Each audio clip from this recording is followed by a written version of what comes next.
hubiéramos esperado que después de este largo tiempo hubiera venido a reconocer. Por supuesto que yo participé en la parroquia y él fue por algunos años guía espiritual. Finalmente el diputado señor Lautaro Carmona con el número 15. Hagámoslo en serio ahora, presidente. Obviamente que no es la comisión que da más garantía. No por cambiar ministros se arregla el problema de la salud pública. Sí, tengo respaldo y que estoy segura de que lo que se está haciendo bien. Descarto la renuncia, se habló también de renuncia, no tengo motivo. Notificar a 4 dirigentes para que concurran a una citación a la Fiscalía de Peñalolén. Buenos días. ¡Buenos días, excelencia! Es un ejercicio que se hace hace mucho tiempo. Han participado muchas veces presidentes de la República. Se ha tenido suficiente cuidado de efectivamente de no producir una señal equívoca.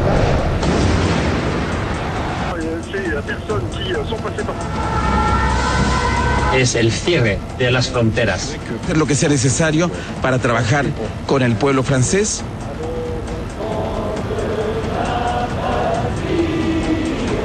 Tres ciudadanos chilenos fallecieron en estos atentados.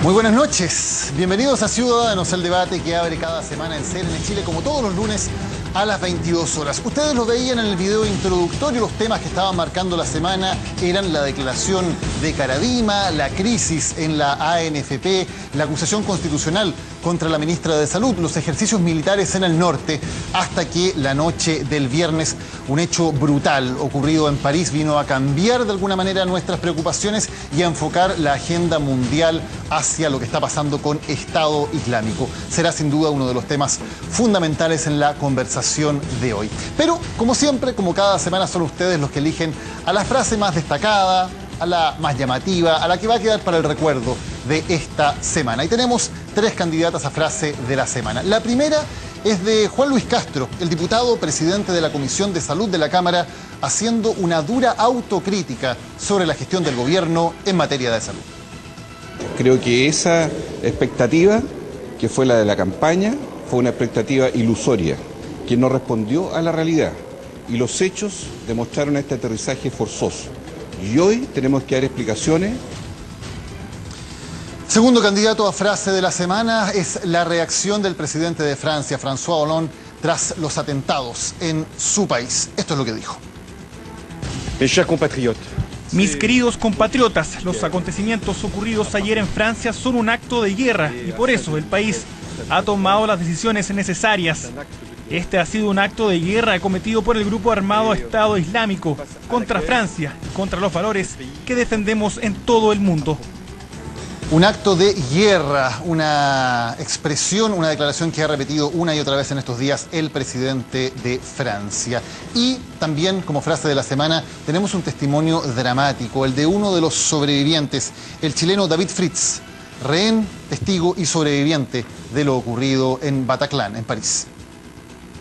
Que me preguntó si creía en Dios, que era mi trabajo, yo soy barman, de qué origen era, y cuando le dije que era chileno, bueno, como si yo perdí una total importancia por él. Ahí están las frases que marcan esta semana y que vamos a comenzar a conversar, por cierto, con nuestros panelistas aquí en Ciudadanos. Muy buenas noches, bienvenidos Laura Albornoz, Lorena Recabarren, Alberto Mayol, Axel Kaiser, muchas gracias por estar todos con nosotros los habituales y los que están aquí de invitados por primera vez también. Partamos brevemente con la elección de la frase de la semana y luego entramos en el debate. Alberto, ¿cuál es para ti la frase de la semana? Me parece, a mí por lo menos indiscutible por el significado que tiene el evento mismo y la reacción de Francia, que las palabras del presidente Hollande son las más importantes. ¿Lorena? Me parece que el reconocimiento que hace el diputado Juan Luis Castro como presidente de la Comisión de Salud es interesante a modo de autocrítica y de reforzamiento de lo que está pasando dentro de la nueva mayoría. Axel. Tengo la impresión de que el caso francés, dada la gravedad y lo que plantea para todo nuestro tipo de vida en Occidente, merece en este minuto al menos la atención más grande, sí. ¿Laura? A mí me llama la atención la frase del chileno que está, esta última parte cuando él dice, cuando dije que era chileno perdí toda importancia, porque tiene que ver un poco también como nosotros sobredimensionamos nuestra ubicación e importancia en el mundo de la política internacional y cómo a contrapartida nosotros sobrevaloramos a lo mejor cuestiones que son peleas, no voy a decir de perros grandes, pero sin duda alguna de potencias, ¿no?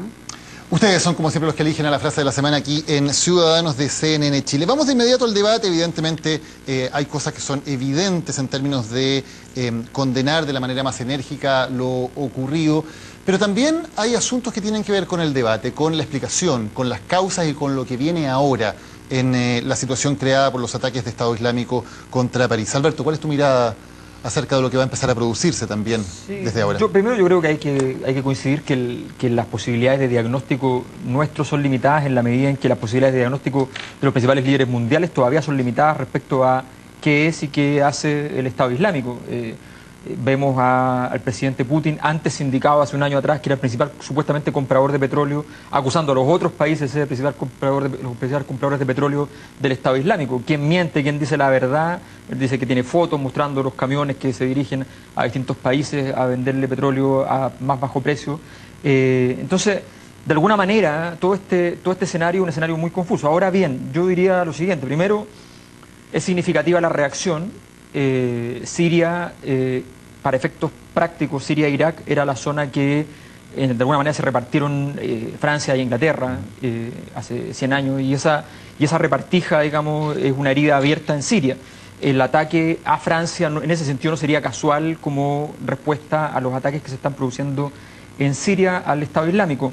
En ese sentido, yo creo que la pregunta que debemos hacernos son dos. Una, lo que está pasando es el principio de un proceso. El Estado Islámico está apostando a un proceso más largo en el cual quiere producir un efecto y por tanto tiene la fuerza para hacerlo, o es un manotazo de ahogado de un grupo que se ve hoy día bloqueado y que a través de una respuesta fuerte, furibunda, intenta tomar agenda y tratar de ampliar un poco sus capacidades políticas en el escenario. No olvidemos que esto, entre otras cosas, le arruina los negocios ilícitos que tenía con el petróleo con cualquier país que le quiera comprar. Hoy día va a ser inviable y por tanto hay varios efectos que podrían ser negativos para el Estado Islámico y eso podría significar la segunda variable. En ese caso, si eso es así, que me parece sumando y restando, que es más probable, creo que la pregunta es justamente qué viene después. O sea, supuestamente, supongamos que el Estado Islámico desaparece de escena, toda esa zona queda en disputa de alguna manera. Me parece que las probabilidades de que eso redunde en guerras de potencias en ese lugar se está abriendo y un escenario no inmediato, pero a 2 o 3 años plazo, que puede ser muy relevante. Yo pareciera ser como un análisis como geopolítico, histórico. Yo no creo estar en condiciones de hacerlo. Yo creo que, sin perjuicio de que tiene esa implicancia, yo no creo que esto sea una guerra que tenga un pasado y por cierto que tiene un futuro, pero tenga un pasado muy claro. O sea, no lo identifico como una guerra religiosa, más bien pareciera ser una actuación netamente política. A mí me parece cuando se habla de Estado Islámico, y me gustó mucho escuchar al profesor Esquella hace unos días atrás que decía la finalidad política de esta actuación o cómo el resto de los musulmanes se ven interpretados por las actuaciones del Estado Islámico hace un antes y un después de respecto a cómo categoriza uno este tipo de operaciones. Aquí hay una pelea eminentemente política. Uno se pregunta quiénes son los que proveen de armas, bombas, quiénes vende armas a esta, quién confecciona, quién crea esta guerra, para qué se crea esta guerra, entre quiénes es esta guerra realmente. Entonces, qué tan religiosa es para poder reconocerle una historia hacia atrás, o qué tan política es, de qué grupo pertenece, si este grupo, qué intereses están de por medio. Entonces yo no logro en esto, o no me atrevo más bien a hacer una como hilación histórica y poder asemejarla a otros momentos, más que una finalidad espuria de dotarse de un determinado territorio y tener poder por las fuentes petroleras o lo que sea, de ese espacio concreto que está siendo ocupado por estos grupos. Mira, me parece interesante eso, pero quisiera poner el tema sobre, digamos, en la mesa, otra reflexión que tiene que ver con... a propósito de las palabras del presidente Hollande, cuando dice estamos en guerra, lo que vuelve a generar en el fondo y a poner sobre la mesa esto es tradicional como dicotomía entre libertad y seguridad, ¿no? Que parte desde Hobbes, cuando habla sobre el Leviatán, y cómo esto se ha manifestado desde finales del siglo XVII hasta hoy día, que partió el debate como más contemporáneo cuando fue el ataque a las Torres Gemelas. Y es una situación que el mundo ha ido con mayor frecuencia teniendo que aproximarse y tener que enfrentar, porque hoy día lo que vive Francia, ¿no?, es el presidente Hollande diciendo estamos en estado de guerra, lo que permite de algún modo poder cercenar o convencer a la ciudadanía de tener que limitarse de una serie de libertades a las cuales uno absolutamente está de acuerdo, ¿no? Le pasó lo mismo en Estados Unidos en el momento del 2001. Sin embargo, ¿qué pasa entonces? La pregunta es, ¿qué pasa con las sociedades libres, ¿no? Estas sociedades democráticas, la supone que están en Occidente en general, que se van a ver no solo coartadas por las libertades individuales que tengan que ponerse respecto de los ciudadanos, sino que en relación a la democracia como régimen político. Entonces vienen preguntas muy relevantes respecto, por ejemplo, el régimen migratorio, el régimen de refugiados. Hoy día ya hemos visto de qué modo, en el fondo, países, incluso estados en Estados Unidos, rechazando asilo, digamos, para refugiados políticos, porque esto en el fondo además nos lleva al origen del asunto, ¿no?, que es donde están sucediendo aquellas guerras atroces, donde un Estado islámico en el fondo incluso mata a otros de sus connacionales, a otros musulmanes, donde un gobierno sirio dictatorial, terrorífico, está apoyado por Rusia y a su vez teniendo que combatir a la oposición política, pero también al Estado islámico. Entonces nos lleva a preguntarnos por las causas de todo esto. A mí me parece un tema, bueno, evidentemente complejísimo, y esto era la reflexión. Axel. Mira, si uno se mete en el debate en Europa y en Estados Unidos, pero sobre todo en Europa, tiene dos aristas. Una es la que mencionabas tú, el tema, bueno, hasta dónde sacrificamos aquí libertades para la seguridad, por la seguridad, lo cual es una cosa bien compleja. Y lo otro es ya un problema mucho más de fondo de que tiene que ver y que se ve en el debate. Niall Ferguson el profesor de Harvard, escribió una columna en el Sunday Times sobre este tema, sobre qué tan exitosa ha sido la integración del Islam en general en Europa. Y cómo se van resolviendo tensiones que obviamente se producen cuando hay ciertas diferencias que son muy arraigadas. Ese es el gran, yo te diría, la gran discusión de fondo. La tesis de Niall Ferguson es muy polémica. Él dice básicamente que en buena medida, obviamente, el mundo musulmán, la mayoría son todos pacíficos, no cabe ninguna duda, pero que hay una serie de valores y principios y cosas que no son 100% compatibles con los valores nuestros, digamos, o sea, occidentales. Por ejemplo, el tema de las parejas homosexuales, el tema de la igualdad de género, todas esas cosas son mucho más complejas en esos circuitos. Y en Alemania, la televisión alemana acaba de sacar un documental hace poco tiempo donde ellos iban y mostraban y interrogaban sobre todo jóvenes hombres, bueno, los hombres siempre somos el problema en todas estas cosas, que les preguntaban sobre, bueno, ¿cuál es tu visión de la igualdad de género? Nacidos en Alemania, pero de familia musulmana, en fin. Y obviamente era muy distinta que la que establece la Constitución alemana. O sea, hay una tensión y un desafío ahí que es muy importante, que está en el centro del debate hoy día en Europa. Y el The Economist acaba de sacar un artículo sobre este tema. ¿Cómo lograr que los valores occidentales al final sean compartidos por todos? Y las mismas comunidades islámicas que rechazaron el atentado ahora dijeron los valores europeos son los que nosotros también tenemos que hacer. Era un debate, perdón, solo para complementar, que en Francia lleva además harto tiempo. El tema de, por ejemplo, la prohibición de la burka en lugares públicos, lleva mucho tiempo. Esto lo exacerba, ¿no? Claro. Esto lo exacerba. Ahora, la pregunta que hay que hacerse en términos más políticos, en términos de responsabilidades, es que no nos olvidemos que hubo un movimiento político en los países árabes que era pro-laico y bastante occidentalizado, que es el Baas, dentro del cual pertenecía Saddam Hussein, por ejemplo. Y el Baas y al-Assad. Y eso promovió durante muchos años que esos países eran prácticamente países occidentales, con $20.000 per cápita, con toda la gente sin burka, con una vida pro-occidental completa. Y eso se empezó a arruinar en el momento en que, por el aumento del precio del petróleo, Estados Unidos decide invadir Kuwait. Y en ese momento, por ir a buscar petróleo, tuvieron que atacar a países que eran en la práctica lo más cercano a Occidente. Y empezaron, y obviamente entonces el discurso de los que decían es bueno convertirse a los valores occidentales quedó completamente fuera de juego. Sí, si te van a golpear ahí a la casa, digamos, con los mismos que tú le estabas dando apoyo y le estabas diciendo que eso nos parece el futuro, de ahí para adelante eso lo único que hizo fue fomentar el fundamentalismo. Entonces, de verdad que hay una serie de errores cometidos históricamente que hoy día nos están pasando la cuenta. y nos están pasando la cuenta en una zona que se está transformando ya no solo en la zona misma, en un polvorín, sino que se está transformando además en algo que nos parecía insólito. Si uno mira a los países occidentales a lo largo de la Guerra Fría y después, son países que en general habían logrado un conjunto de combinaciones que eran difíciles. Efectivamente, mucha libertad, fronteras abiertas, condiciones de seguridad bastante óptimas, ¿ya? Derechos sociales, una serie de logros fundamentales que parecían ser el espejo por el cual había que reflejarse para el resto de los países. Todavía nosotros cuando discutimos decimos, oye, ¿por qué no nos parecemos a X, Y o Z? Y de pronto ya nos aparece esto que es una regresión enorme históricamente, donde volvemos al problema hobbesiano, o sea, retrocedemos 2 siglos, 3 siglos, ¿ya? Y empezamos a discutir sobre qué significa entonces la relación entre seguridad y libertad, que era supuestamente un asunto resuelto.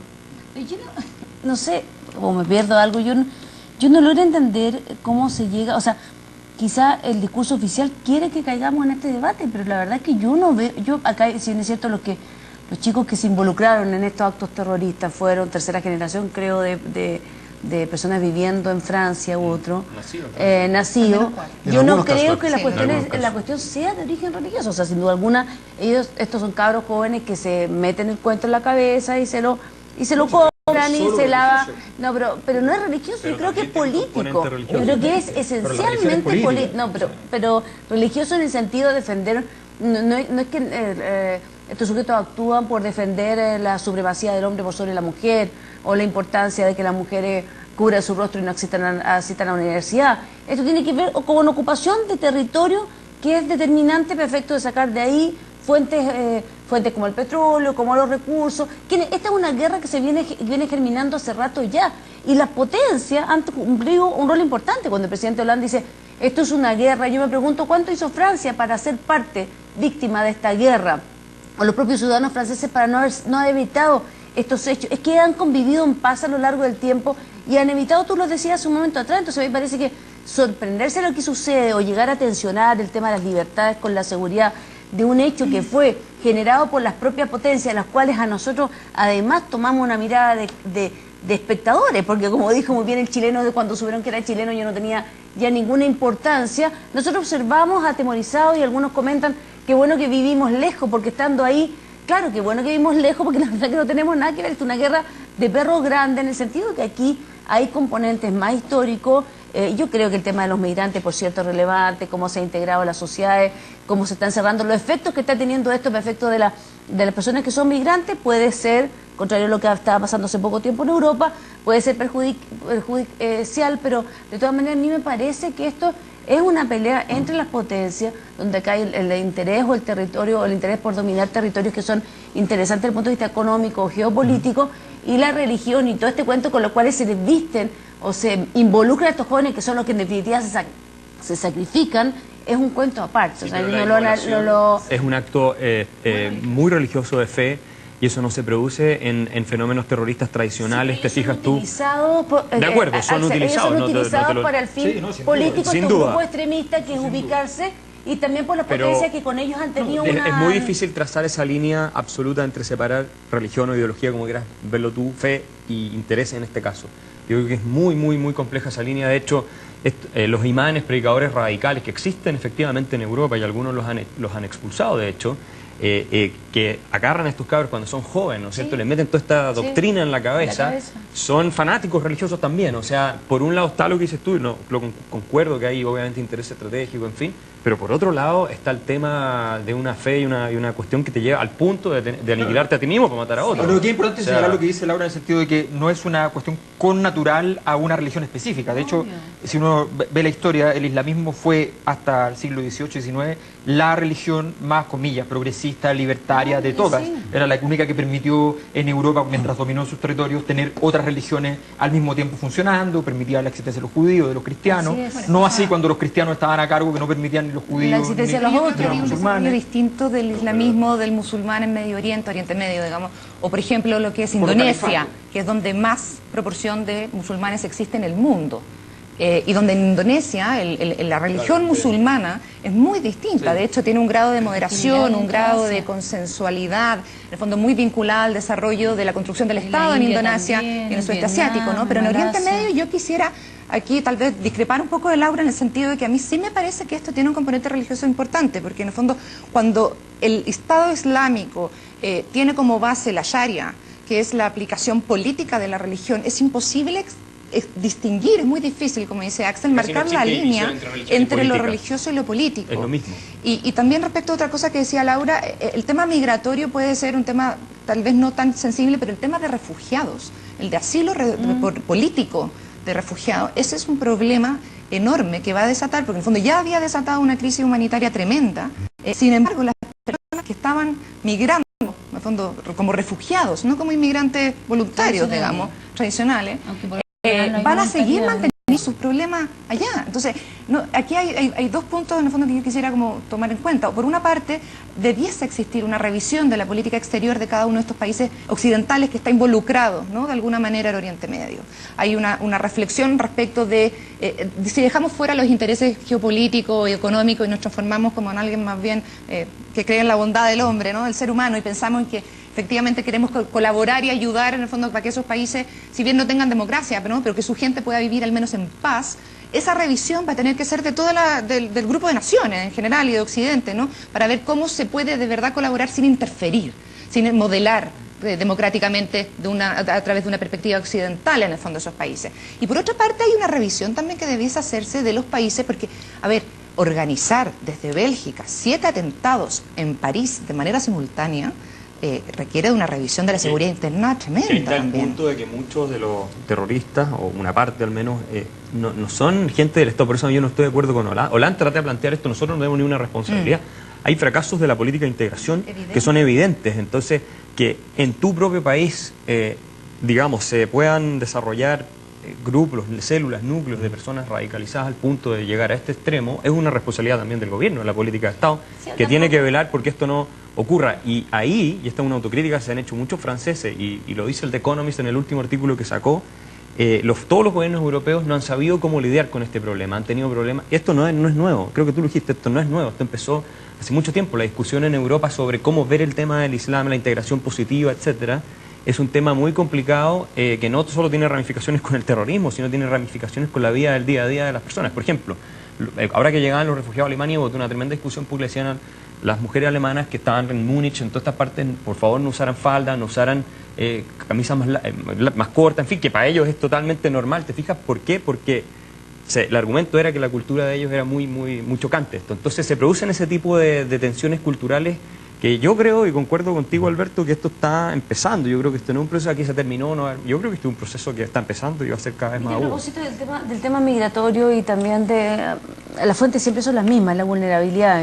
En el mundo existen 3 grandes comercios, el de droga, el de armas y el de personas. Y la trata y tráfico, las migraciones, los refugiados, sus distintas orígenes o multicausas que originan la migración o desplazamiento de seres humanos. Nosotros recibimos mucha gente que no lo hace, esta distinción entre voluntario y no voluntario, cuando en general la vulnerabilidad es la que hace que la gente se desplace. La cantidad de colombianos que nosotros recibimos en Chile son o vienen por pobreza, o vienen por violencia, o vienen por situaciones de conflictos armados. En general los países tienen como gran desafío entender que el proceso de globalización conlleva tener política, es la misma disyuntiva que seguramente tenemos en la segunda región a propósito de la gran cantidad de inmigrantes o de personas que vienen en distintas calidades. Solamente para no poner esta cosa de las personas que... Yo no creo que haya personas que migren voluntariamente porque me quiero ir a vivir a Suiza y me voy. Es que acá hay régimen de refugio, hay obligación de recibir. Sí, por cierto, pero nosotros lo cumplimos, y nosotros lo cumplimos de conforme al derecho internacional humanitario.